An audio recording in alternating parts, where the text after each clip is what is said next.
Pani Virginie, dlaczego zdecydowała się Pani dołączyć do COVID Committee? Parce que ça faisait partie du combat pour la vérité. J'ai eu cette opportunité dès le début, donc j'ai intégré la commission Covid pour obtenir plus d'informations, parce qu'il est nécessaire de savoir ce qui s'est passé durant la crise Covid, parce qu'ils veulent mettre en place une stratégie dans le dur, avec beaucoup de temps, et aussi pour l'avenir. Donc il était pour moi utile et nécessaire de rentrer dans cette commission spéciale Covid. Il faut savoir que cette commission a une durée très limitée. Elle devrait d'ailleurs se terminer à la fin de cette année pour pouvoir mettre en place cette stratégie. W wielu krajach ludzie próbują walczyć o prawdę. Pani działa na poziomie Unii Europejskiej. Jakie Pani zdaniem skutki prawne może odnieść Komisja, w jaki sposób wnioski końcowe Komisji i czy mogą wzbudzić skutki prawne w postaci na przykład pozwów do sądów, bądź na przykład, że ktoś pójdzie do więzienia, czy Komisja ma taką moc? Cette commission, comme je l'ai dit, elle a un rôle provisoire pour tirer bilan d'une crise sanitaire Covid. Et son objectif, c'est de tirer les leçons de cette crise pour pouvoir mettre en place une stratégie qui n'est pas une stratégie contraignante pour les États membres.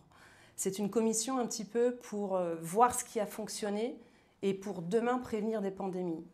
Ce sera une feuille de route en fait pour les États membres, pour les 27 États membres qui devront mettre en place une stratégie au niveau national. Elle n'aura pas donc d'effet direct contraignant, elle sera juste une stratégie qu'elle va demander de mettre en place par voie nationale. Wiemy, że komisja, w której Pani bierze udział i bierze udział Pani w pracach tej komisji, próbowała dwukrotnie wezwać szefa firmy Pfizer, pana Burla. Nie udało się. Czy komisja ma jakiś pomysł, bądź jest jakiś prawny sposób, aby rzeczywiście szef tej firmy stawił się i mógł odpowiedzieć na stawiane przez Państwa pytania? Alors aujourd'hui, nous avons demandé officiellement le retrait des badges d'accès au Parlement.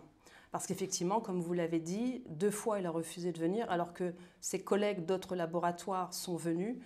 Même si ce n'est pas une commission qui a des pouvoirs contraignants, il y a une problématique autour de ce contrat d'achat de Pfizer qui est le plus important passé par la commission.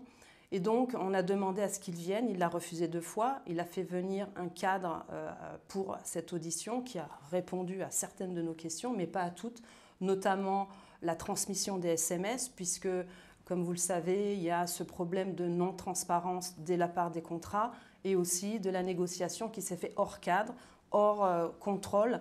Et c'est pour cette raison que nous avons demandé encore une 2e fois sa venue à la commission. On a demandé par voie écrite à répondre à toutes ces questions, il l'a refusé. Donc aujourd'hui, avec mes collègues de cette commission, nous avons donc demandé le retrait de badge, comme l'affaire de Monsanto. Je ne sais pas si vous vous rappelez de cette histoire, parce que le problème, c'est que ces lobbyistes de ces laboratoires ont un accès permanent au Parlement. Donc c'est une sanction symbolique et nous espérons qu'elle sera suivie par le secrétariat et le Parlement. Wielu Polaków, ale również wielu Europejczyków patrzy się na temat szczepień poprzez pryzmat firmy Pfizer. A wiemy doskonale, że głównym, a właściwie nawet ważniejszym graczem jest firma BioNTech. Szefem tej firmy jest pan Ugur Sahin. Czy komisja również będzie próbować wezwać pana Ugura Sahima, żeby móc zadać mu kilka prawdopodobnie niewygodnych pytań? Effectivement, ça fait aussi partie du projet de vouloir interroger le PDG de BioNTech, puisqu'effectivement, ils sont partenaires du contrat d'achat de Pfizer. Il y a eu une mission il y a 2 mois, je crois, à l'EMA, et ils ont la délégation est allée in situ dans le laboratoire BioNTech. Le problème, c'est que ce n'était pas une vraie audition, puisque la plupart des députés n'étaient pas représentés. Et cela pose le problème, puisque quand on vient dans l'enceinte du Parlement, il y a plus de temps et c'est réparti de manière équitable, ce qui n'a pas eu jusqu'à présent avec le PDG de BioNTech. Moi, à titre personnel, puisqu'on n'a pas eu cette occasion, même si on l'a demandé, parce qu'aujourd'hui, comme je l'ai dit, cette commission, elle a un délai court, puisqu'elle veut, avant la fin de l'année, proposer une résolution, comme je l'ai expliqué, la mise en place d'une stratégie. Donc on est limité par le temps. Donc on ne sait pas si on pourra obtenir cette audition du PDG de BioNTech. Donc moi, en parallèle, j'ai posé des questions, notamment autour du mari de Madame von der Leyen, Heiko, qui est partie prenante de ce laboratoire. Donc nous attendons des réponses de la Commission et elles seront donc accessibles à tous les citoyens européens sur le site du Parlement. Ils ont été à l'agence du médicament et en même temps, dans cette mission, ils ont eu, je crois, un rendez-vous au laboratoire BioNTech en Allemagne. Ça faisait partie d'une mission où ils ont eu plusieurs jours. Les députés ont pu aller sur place. Mais ce n'était pas cadré, donc il n'y a pas eu de questions posées équitablement. No właśnie, czy Komisja będzie się pochylać również i czy wystarczy czasu na to, żeby zbadać powiązania pani Ursuli von der Leyen i jej męża, również jej syna, który jest w firmie doradczej McKinsey? Non, c'est un sujet passionnant parce que ça fait partie de tout ce combat pour la vérité et de transparence. On est parti sur le contrat Pfizer qui pose problème. On se rend compte que derrière, quand on regarde le parcours de Madame von der Leyen, il est problématique d'entrée.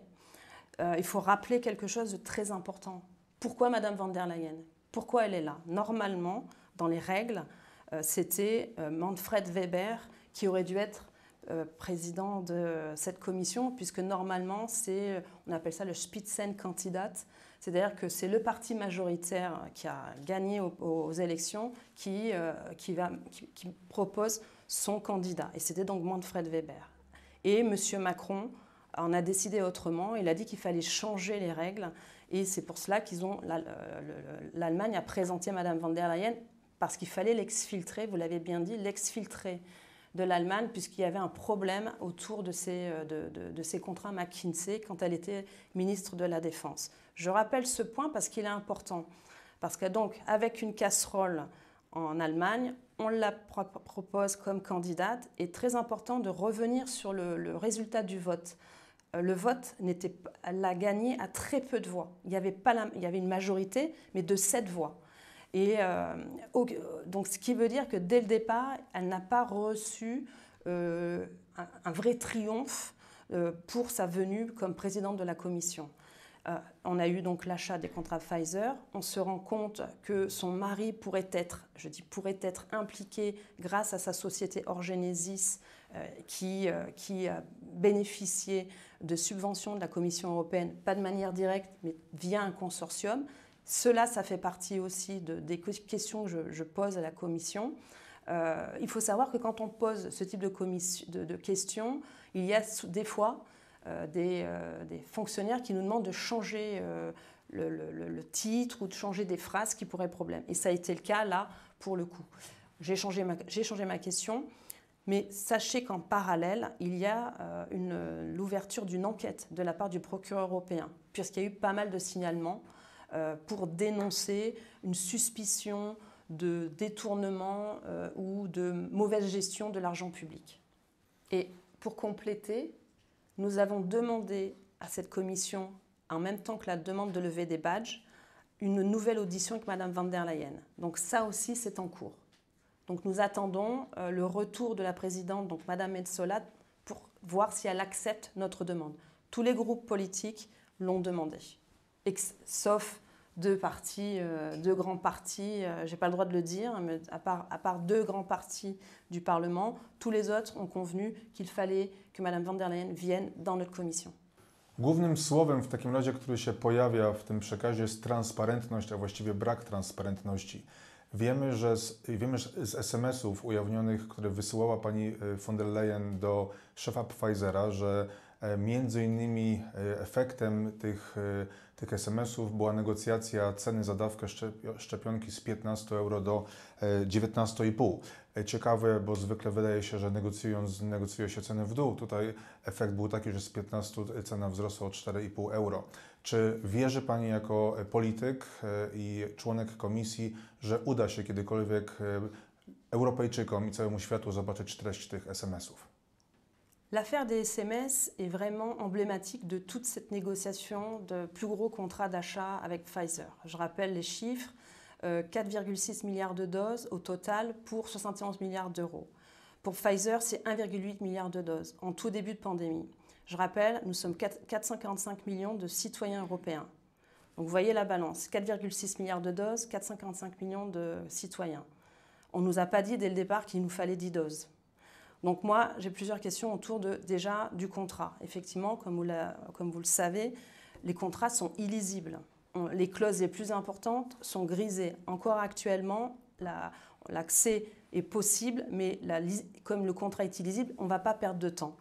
Les clauses les plus importantes, vous l'avez dit, c'est le prix. Comment a été négocié le prix? Parce qu'effectivement, on est parti d'un prix grâce, je rappelle, au rapport de la Cour des comptes qui dénonce un manque de transparence, qui dénonce une négociation hors cadre et floue, nous indique qu'il y a eu une augmentation des prix qui est pour Pfizer, par exemple, de 17 € jusqu'à 20 € pour les derniers chiffres par dose.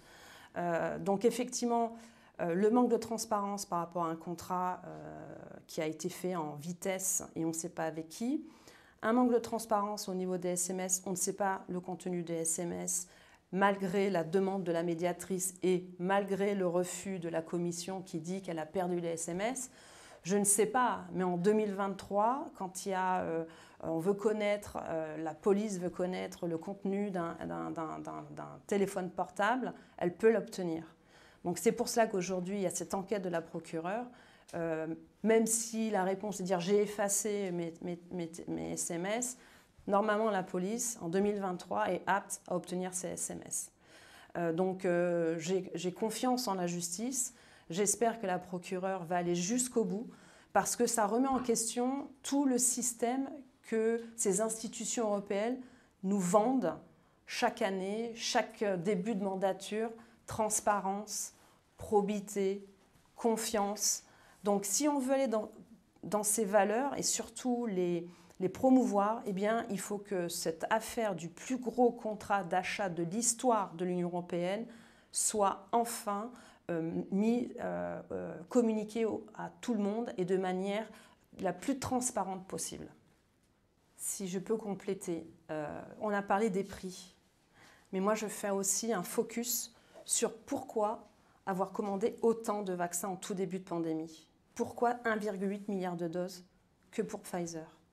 Pour moi, il pourrait y avoir un détournement de fonds publics, puisqu'on ne savait pas combien de doses nous avions à avoir dans leur stratégie vaccinale. Aujourd'hui, on se retrouve avec un surstock. On se retrouve à jeter des doses périmées.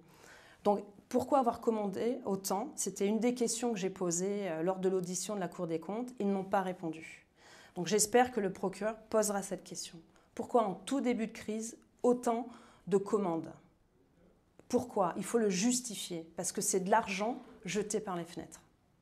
Pas pour eux, évidemment, pas pour Pfizer, mais pour nous, oui.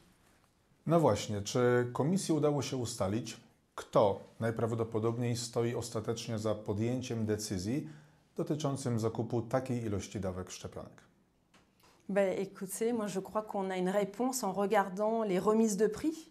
Je crois qu'il y a eu 2 remises de prix. La première, ça a été à Washington, je crois, où M.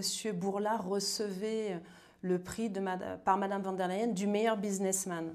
Donc je crois que pour Pfizer, on voit à qui profitent ces commandes. Et je crois que l'année d'après, il y a eu une autre remise de prix où là, c'était un prix remis à Bill Gates. Je ne sais plus exactement à vérifier, mais moi, ça m'avait choqué. Je me dis, est-ce que la Commission doit, en plus de passer ses commandes, être dans des shows où on remet des prix du meilleur businessman à M. Bourla, et ensuite un autre show où là, c'est la Commission qui remet le prix à Bill Gates parce qu'il a été bon dans la stratégie, nous a aidé à mettre en place cette stratégie du vaccin. Donc à qui profite? On voit bien tous ces milliards d'euros, en tout cas ils sortent de la poche des contribuables des Européens et ils vont directement auprès de ces laboratoires qui ont mis en place un système de commande. Et je sais qu'il y a plusieurs États qui aimeraient suspendre ces contrats de commande, puisque c'est sur 3 ans. J'avais lu que des pays baltes voulaient que la Commission renégocie. Je crois que même la Pologne avait demandé à ce qu'on suspende cette commande dingue de doses tous les 6 mois où on se retrouve, chaque État membre se retrouve avec un surstock. Et donc on voit très bien à qui profitent ces achats. Et je trouve regrettable, surtout, je vais vous donner une information, en France, on a une pénurie de médicaments parce que ces Big Pharma, finalement, ça ne les intéresse plus de vendre du paracétamol, ce n'est pas assez rentable, ça ne les intéresse plus de vendre des antibiotiques, ce n'est pas assez rentable. Par contre, ils ont trouvé un bon filon, c'est le vaccin. W Polsce zwykle jest tak, że jeżeli pojawia się imię i nazwisko Bill Gates w kontekście szczepionek, to prasa mainstreamowa robi z takiej osoby twórcę teorii spiskowej. Rozumiem, że Pani jako członek komisji zajmującej się nieprawidłowościami związanymi z polityką covidową i jako europarlamentarzystka potwierdza, że rola zarówno Billa Gatesa, jak i różnych fundacji bądź firm, które się zrzeszają wokół tej tajemniczej często postaci, odgrywa ważną rolę w całej polityce covidowej w Unii Europejskiej. Alors, je suis étonnée, c'est bien. Vous l'appelez, les médias mainstream l'appellent complotiste? Ben, en France, non. En France, il vient comme un pape. Il est invité sur les médias mainstream pour présenter son livre et il est écouté comme un gourou. Pour la France, c'est quelqu'un de très appréciable, c'est un grand mécène, il sauve la planète. Ça, c'est la vision des médias mainstream. Et c'est pour ça qu'il a toutes ses entrées, que ce soit à l'Élysée, que ce soit dans les télévisions françaises, et même ici maintenant à la Commission, où là, comme je l'ai dit, il reçoit des prix, un coup je te donne un prix, après je reçois un prix. Il faut savoir que Bill Gates, quand vous regardez souvent dans les Wikipédia, par exemple le laboratoire CureVac, il est partenaire, il fait partie du laboratoire CureVac. La Bill et Melinda Foundation sont partout. Donc dans ce laboratoire CureVac, vous les retrouvez aussi dans Gavi. Gavi, c'est l'Alliance mondiale des vaccins. Donc il est partout, il est très apprécié en France et en Europe.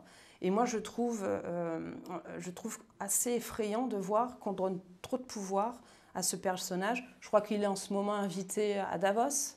Alors à quel titre? Parce que pour moi, Bill Gates, c'est à la base un informaticien qui a monté une boîte qui s'appelait Microsoft. Et je ne comprends pas la relation de ce monsieur avec le vaccin et pourquoi maintenant on l'interroge comme un expert en vaccin, comme un scientifique. Pour moi, il n'a aucune légitimité sur ce sujet, si ce n'est de recevoir des fonds et de paraître comme un gourou auprès des personnes, des gouvernements et des institutions.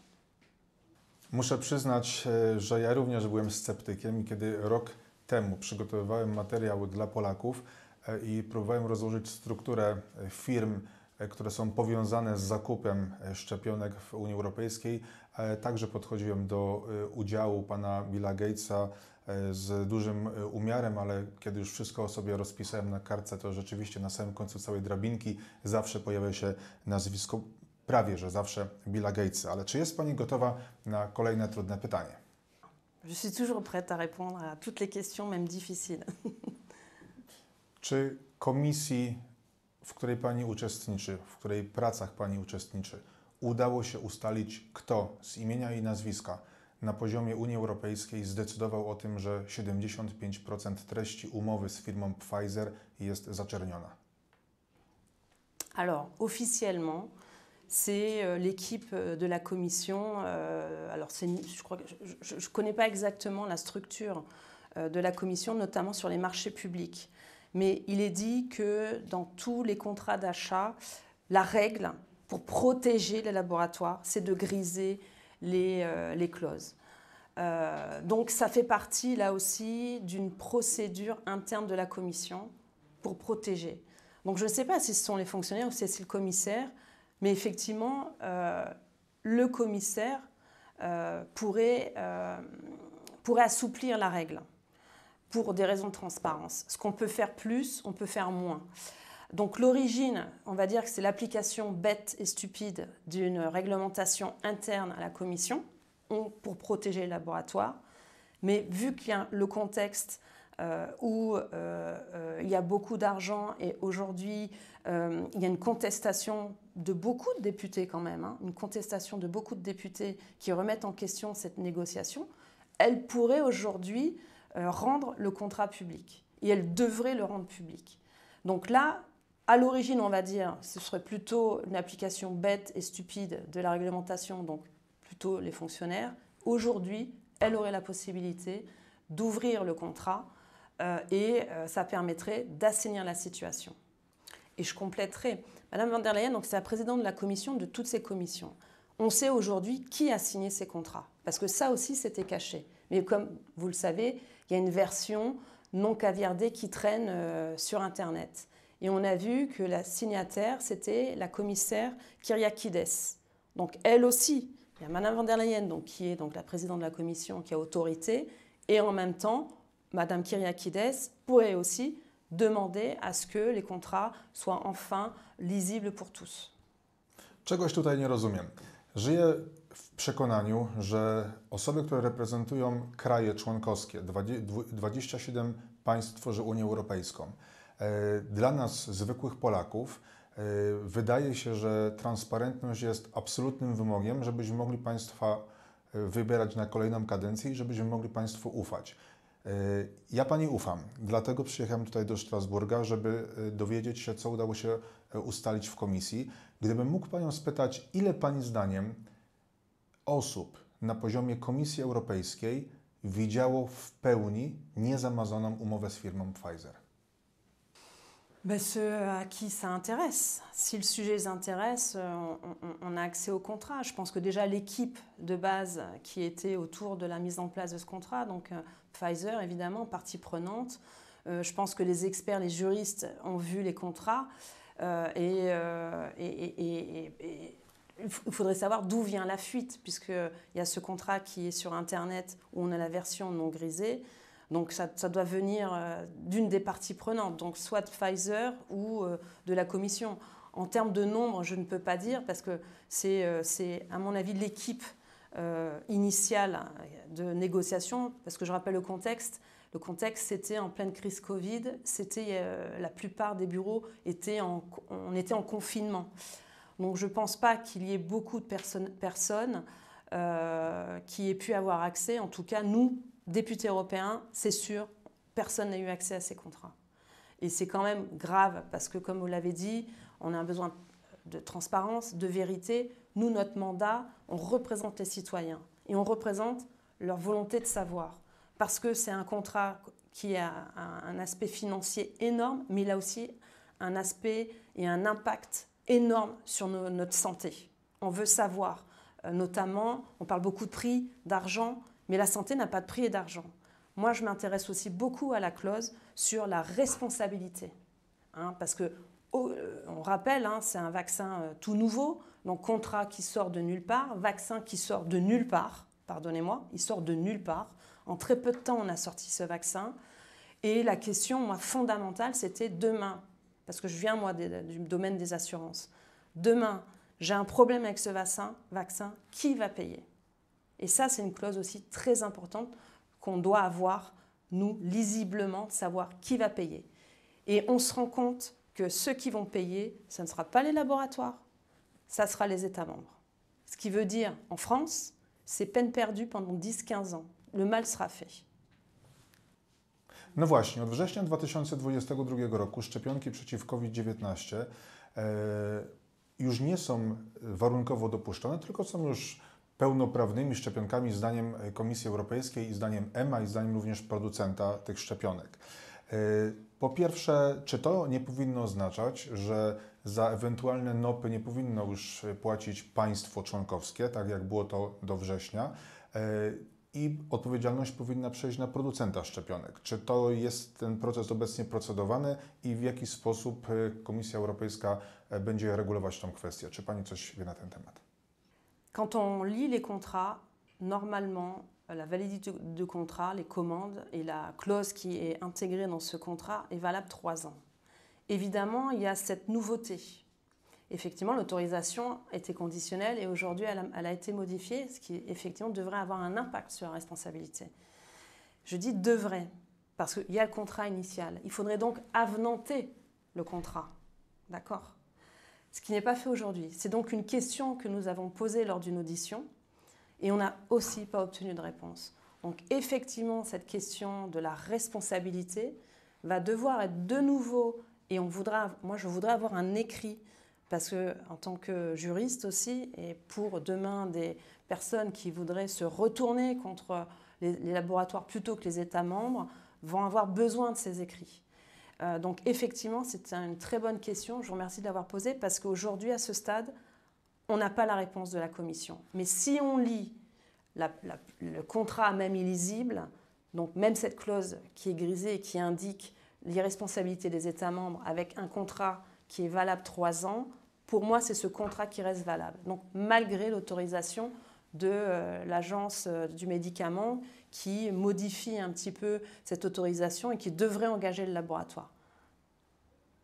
W komisji covidowej również pracują 3 europosłowie z Polski. Pani Kopacz, pan Karski i pan Arłukowicz. Czy była już może możliwość spotkania ich osobiście i czy pani już miała możliwość wspólnej pracy w komisji z polskimi europosłami? Je vais essayer d'être diplomatique. Je ne savais pas qu'il y avait 3 Polonais. Je suis désolée, donc c'est vrai que nous ne sommes pas tout le temps au même moment pour les auditions, donc je ne peux pas dire. C'est vrai que les parlementaires les plus, on va dire, impliqués, sans doute vous les connaissez, parce que nous, depuis le début, pour nous c'est un combat pour la liberté et la vérité. Je ne pense pas que les autres soient sur la même longueur d'onde. Mais on est peu nombreux, hein. Il y a moi, Madame Rivasi, Ivan Sinčić, Madame Anderson, Monsieur Rob Roos, Christian Terres, Mislav Kolokusic. Donc on est 7 vraiment très actifs. Ce qui veut dire que peut-être les autres le sont, mais en tout cas c'est vrai qu'il n'y a pas ce même ressenti. Il n'y a pas ce même ressenti dans ce combat pour la vérité et la transparence. Gdybym panią miał zapytać i poprosić o odpowiedź tak lub nie, czy jest pani za tym, aby w Unii Europejskiej wciąż funkcjonowały paszporty covidowe? Contre, mais complètement contre, et je me battrai contre. Pourquoi? Parce que on a vu des dérives autoritaires en France, on a vu de la folie, on a vu des gens perdre leur métier. Encore aujourd'hui avec des gens qui sont suspendus parce qu'on considère qu'ils devraient être vaccinés. Le pass sanitaire, c'est un outil de contrainte autoritaire et on a vu en France vraiment des choses aberrantes pour aller au restaurant et pour aller des fois même au sport. Et donc moi j'ai peur que ce pass sanitaire, quand il est mis dans des mains trop autoritaristes, il y ait des dérives. Mam nadzieję, że to nie ostatni raz, kiedy się widzimy, dlatego że tak samo jak w Polsce mówi się, że szczepienia są dobrowolne, a wciąż wymagane są szczepienia od medyków, tak samo z tego co wiem we Francji szczepienia są wymagane od strażaków, co z mojego punktu widzenia nie ma to żadnego sensu. Bardzo Pani dziękuję, że Pani poświęciła mi swój czas i mam nadzieję do zobaczenia. En tout cas, je voulais vous remercier de votre venue. Moi, j'aime beaucoup votre pays, la Pologne, parce qu'effectivement, vous avez eu des prises de position qui étaient courageuses, notamment la demande d'avenanter les contrats. Et je pense que notre liberté, la vérité, votre combat, parce que vous êtes beaucoup plus que nous avertis sur ces sujets, je pense que ça nous aide dans notre combat. Je vois que j'ai beaucoup de soutien en Pologne, en Roumanie, dans tous ces pays de l'Est. Et c'est important pour nous de savoir que nous sommes vus, soutenus, parce que finalement, ces valeurs, nous les partageons, la liberté, la vérité, la probité, la transparence. Et je vous remercie beaucoup pour cette interview. Et vous l'avez vu, vous avez entendu, il y a la sonnerie. Donc je vais aller devoir voter parce que c'est aussi notre rôle d'aller voter pour ou contre des décisions. Et c'est vrai que politiquement, moi je regrette la position du Parlement qui passe son temps à vous sanctionner. Et vous pouvez regarder mes positions de vote. Moi je suis vraiment pour la liberté. Et je regrette que le Parlement, dans certaines de ses postures, au lieu de soutenir un pays, chacun est libre, et notamment un État membre devrait être libre de la gestion de son pays. Et je regrette que le Parlement a ciblé votre pays en sanctionnant plutôt qu'en favorisant et en aidant, et surtout en négociant plutôt que de sanctionner. Dziękuję. Merci.